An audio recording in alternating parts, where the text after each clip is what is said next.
What's going on, everybody? Today I'm going to show you how to make some homemade artisanal bread at home with only 4 ingredients. Let's get started. To make our bread, we're going to need to start off with a Poolish. So we're going to need a kitchen scale, and we're going to be doing this in grams today. Grab a medium-sized bowl and place it on your scale and press tare to reset. Then measure out 500 grams of all-purpose flour. Next, we'll add a quarter teaspoon of yeast. This probably won't even register on your scale. Mix this with your finger and add 500 grams of water that's at 95 degrees Fahrenheit. Give this a stir with a wooden spoon until we form a shaggy dough. Your dough is going to be very sticky, but you want to make sure you get all the flour off the sides. Then we're going to sprinkle some flour on top to prevent sticking, and we're going to cover this with a tea cloth. Let your Poolish rest overnight for 12 hours. Alright, so it's the next morning, it's been 12 hours, and we're going to reveal our Poolish. It looks great. It should be about double the size of what you had last night. Now, We're going to set this to the side for a moment, bring back our scale, and we're still measuring with grams here. Place a big bowl, press tare, and we're going to be using some bread flour. First we used all-purpose flour for the Poolish, now we're going to use some bread flour. We're going to measure out 500 grams. Take some kosher salt here, and we're going to measure out 20 grams. This by hand. Make sure your hands are clean. We're going to be using them a lot today. Oh, brother, this guy stinks! Alright. Now, we're going to measure out some water. This water needs to be pretty hot. If you have a thermometer, it needs to be 105 degrees. We're going to measure out 250 grams. Pour this hot water around your Poolish to separate from the bowl. Then you can gently release it from the bowl and add it to your flour and salt mixture.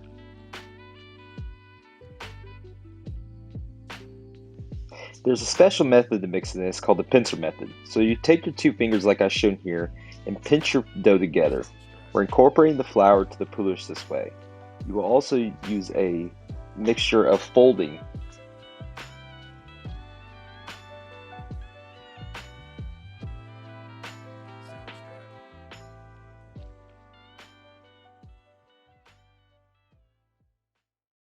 Alright, now after doing our little pincer method and folding method, we're going to let this rest for 1 hour.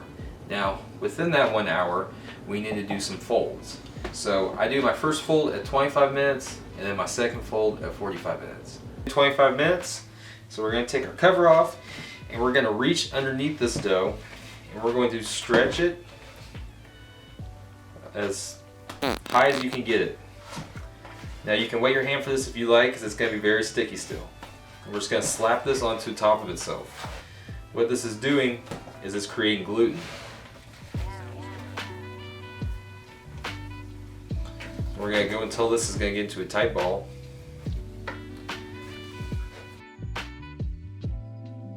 Sounds right. So after doing those 2 folds, we're going to take another bowl. We're going to put a little bit of oil in it, just very light coating. Rub it around.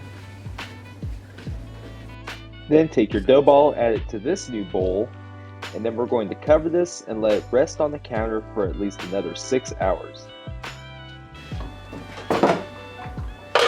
When your dough is tripled in size and you see some bubbles popping up, you'll know it's ready. Take a little bit of flour and release it from the edges very gently.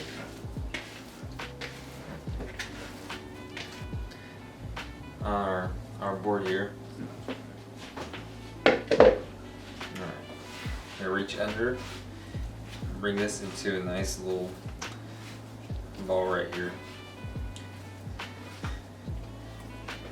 And if you need to add some more flour, you can.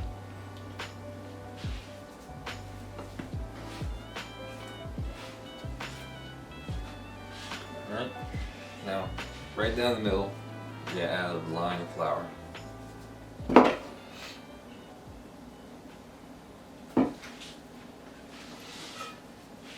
We're going to take your dough scraper, and we're going to cut straight down.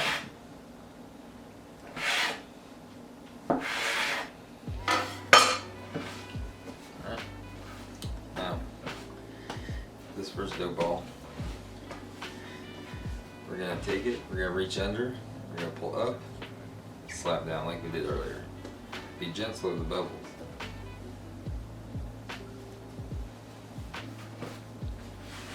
Make sure you get some flour under you.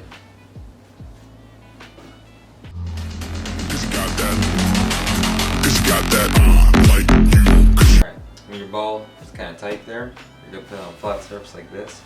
And you're just going to tug it towards you in a circle motion. Pulling just gently with your pinky. Oh, I just popped a bubble. Rest in peace. That's beautiful. Alright, and we're going to take our proofing bowl. If you have a, I can't remember what it's called, a dusting bowl, something like that. Anyway, if you have something like that for bread, you can use that. A regular bowl works just fine. Put a little bit of flour on top. On to the next one. Showing you a method again, stretch, tighten the gluten. Oh, look at that bubble. Oh.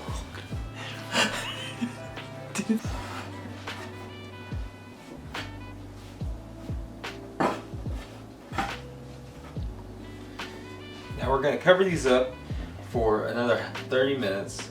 And during this 30 minutes, we're going to preheat our oven to 450 degrees Fahrenheit. And we're going to get our Dutch ovens and throw our Dutch ovens in the oven. That was a tiny twist. Dutch ovens in the oven for 30 minutes while these breads rest. It's been 30 minutes.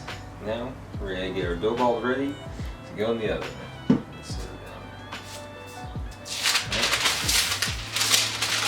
This way we can pick it up easy. We got the oven at 450. We got both loaves in the oven. One's in the Dutch oven, one's in the cast iron. We're going to check on the one in the Dutch oven at 25 minutes, and we're going to take the top off of it. The one in the cast iron, we're just going to wait until it's brown, and then we're going to pull them out and let them rest for about 15 minutes before we slice into them. So these are our two finished loaves. The one I got right here was in the Dutch oven. The one I got here was in the cast iron. This one's more of a rustic loaf, like from the Middle Ages. We're going to let these rest for a minute. So while we let these rest, we're going to make a little garlic herb butter.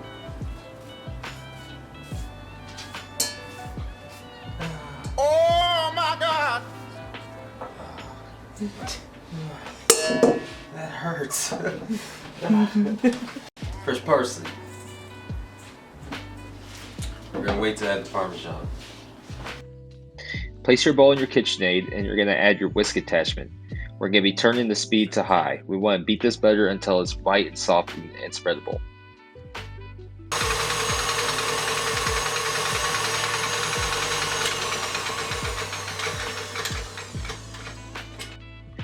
Grate in a half cup of fresh Parmesan.